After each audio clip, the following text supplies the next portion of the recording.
Bonjour et bienvenue, vous êtes sur la chaîne Tuto Replay dans un épisode consacré au visionnage de la télévision et également la possibilité de lire les replays de chaque chaîne sur votre PC et également encore d'enregistrer, les émissions télé sur votre ordinateur. Donc pour ce faire, on va utiliser deux méthodes.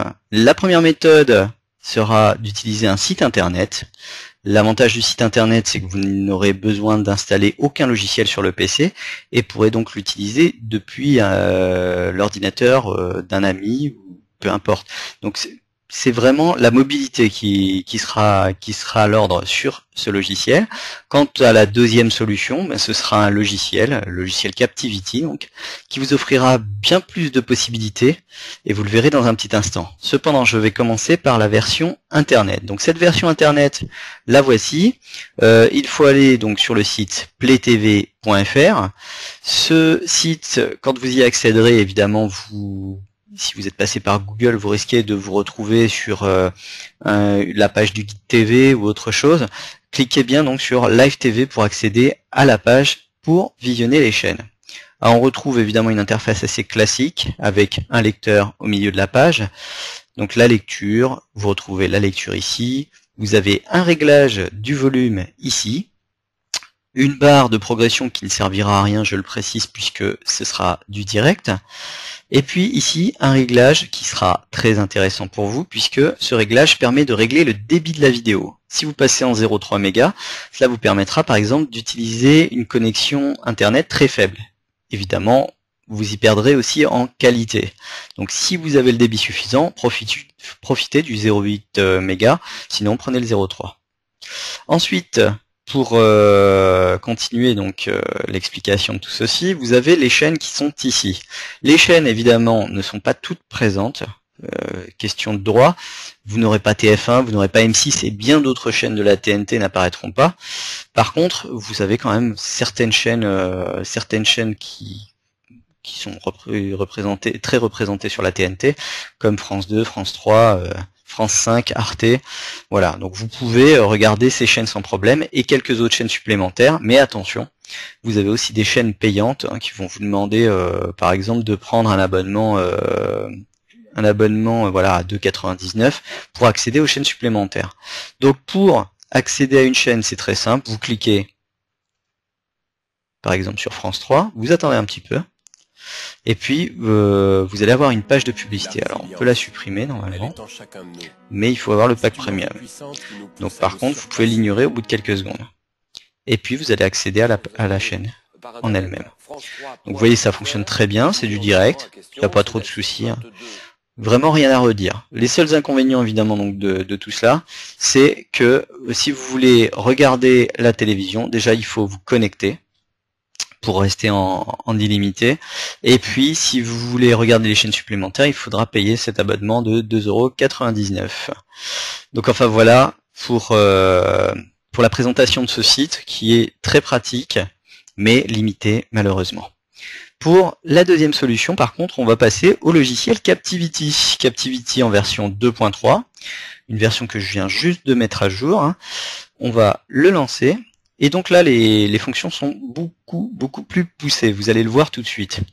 Donc déjà, vous avez ici un curseur avec un certain nombre de chaînes, qui est plus élevé d'ailleurs que sur le site internet. Ces chaînes, évidemment, sont des flux qui viennent directement d'internet ou de votre flux TV ADSL que vous avez avec votre box TV. Vous faites, pour regarder la chaîne par exemple TF1, clic droit, et ce sera la même chose sur les autres chaînes, et visionner TF1 en direct. Si vous ne pouvez pas visionner en direct, vous avez toujours un deuxième flux disponible qui est disponible en installant le logiciel VLC Media Player. Je vous expliquerai juste après comment l'installer. Donc on va essayer par exemple TF1 avec visionner TF1 en direct. Bon là on va peut-être avoir par contre de la publicité, voilà. C'est souvent le cas. On va passer, et là évidemment ils vous remettent une deuxième couche de pub. Donc on va essayer une autre chaîne peut-être pour vous montrer un peu plus que c'est possible. Parce que j'ai pas envie de vous faire patienter 60 minutes. Et on tombe pendant les pubs évidemment. Mais enfin voilà, c'est du direct, c'est sur France 2, ça fonctionne très bien.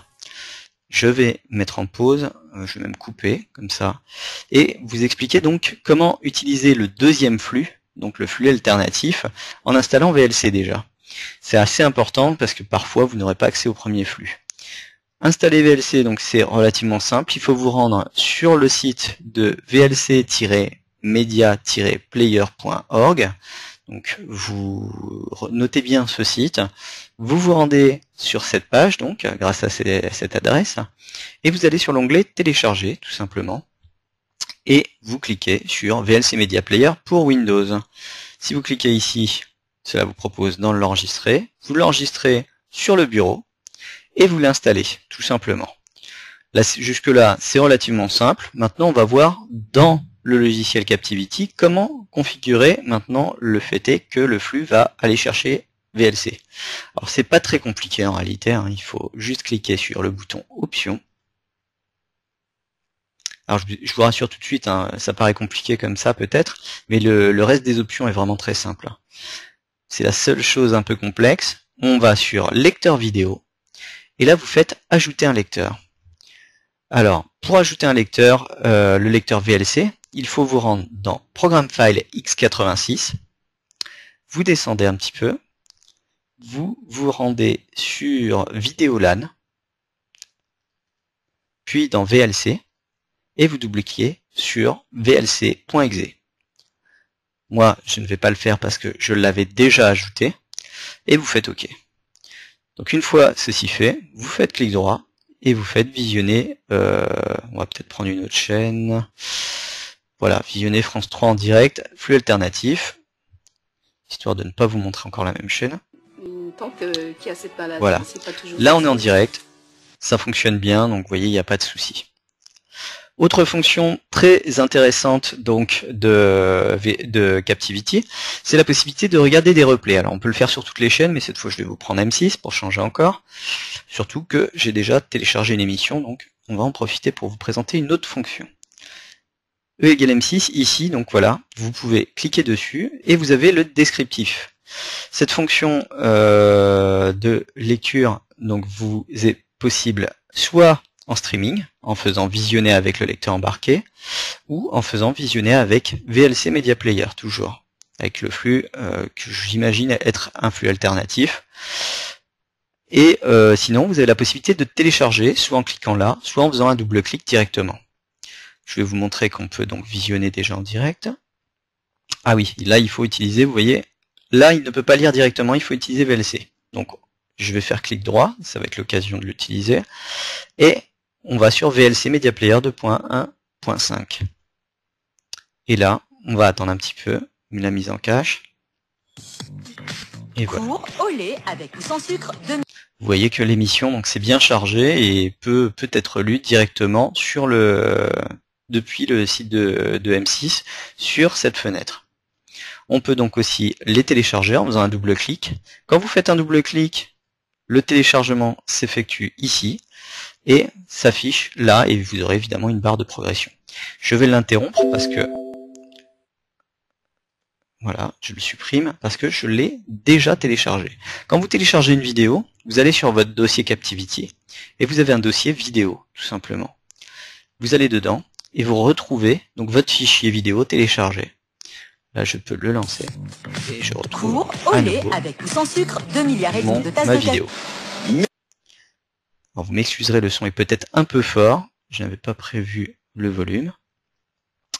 Vous avez aussi une autre possibilité qui est fort sympathique si vous voulez accompagner votre fichier, si vous voulez le garder, c'est d'enregistrer le descriptif de l'émission. Si vous cliquez là, vous l'enregistrez à côté par exemple de votre fichier vidéo et vous retrouverez donc le descriptif directement dans ce fichier. Bon là j'ai mis une police très très grosse, évidemment si c'est un bloc-notes vous pouvez avoir une police de taille tout à fait normale, hein. Mais donc c'est vraiment très pratique et je vous le conseille. Si vous voulez garder vos émissions, de garder toujours le petit descriptif.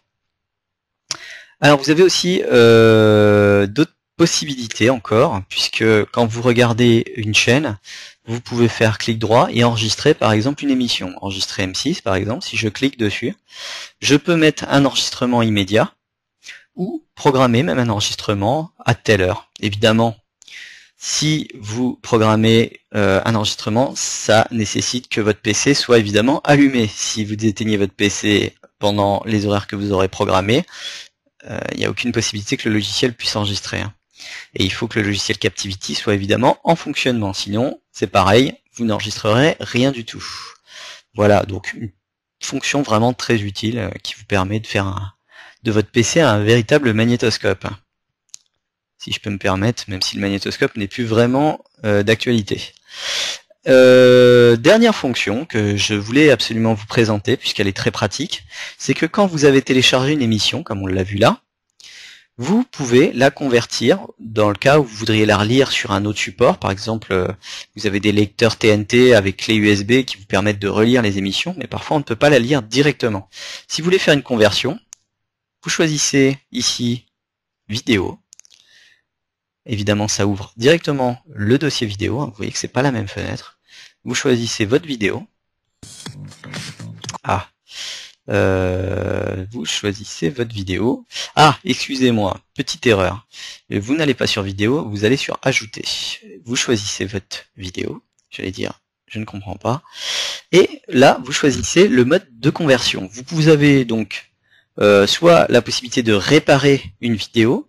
Des fois, quand vous enregistrez une vidéo, vous pouvez avoir un petit défaut. Eh bien, la réparation va la corriger.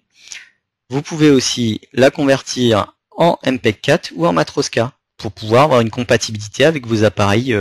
Par exemple, un lecteur de Blu-ray aussi qui aurait une clé USB lira très facilement du MPEG 4. Donc, vous cliquez.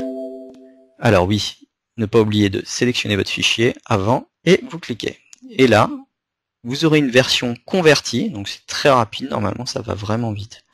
On le laisse terminer son travail, et normalement à la fin vous aurez une version compressée de votre fichier. Alors ça se fait en plusieurs passes, hein. C'est normal que vous avez vu plusieurs passages, mais vous voyez que ma vidéo là qui fait quand même 255 mégas, même si j'ai un PC assez puissant, a été convertie relativement rapidement. Et voilà, et puis je peux à nouveau regarder ma nouvelle vidéo. On voit que les formats sont bien différents, puisque ça doit se voir normalement, à moins qu'il soit en AVI. Voilà. À l'origine, j'avais un .ts, et il a été converti au format .mp4. Et au format Matroska, vous aurez du MKV, évidemment. Voilà, je pense avoir fait le tour de ce fabuleux logiciel qui est Captivity. J'espère vous retrouver très bientôt. N'hésitez pas à laisser des commentaires, ça fait toujours plaisir d'avoir des commentaires, bons ou mauvais. N'hésitez pas non plus à critiquer, puisque ça me permet d'améliorer le contenu des vidéos. Si vous voulez des choses, des explications supplémentaires, si vous avez besoin d'aide pour quelque chose, j'essaye de répondre à quasiment tout le monde, hein. Ça me prend beaucoup de temps, alors parfois je mets un peu de temps à répondre, vous m'excuserez. Mais dans la mesure du possible, je reste à votre écoute. Je vous remercie beaucoup d'avoir suivi cette vidéo et je vous retrouverai très bientôt.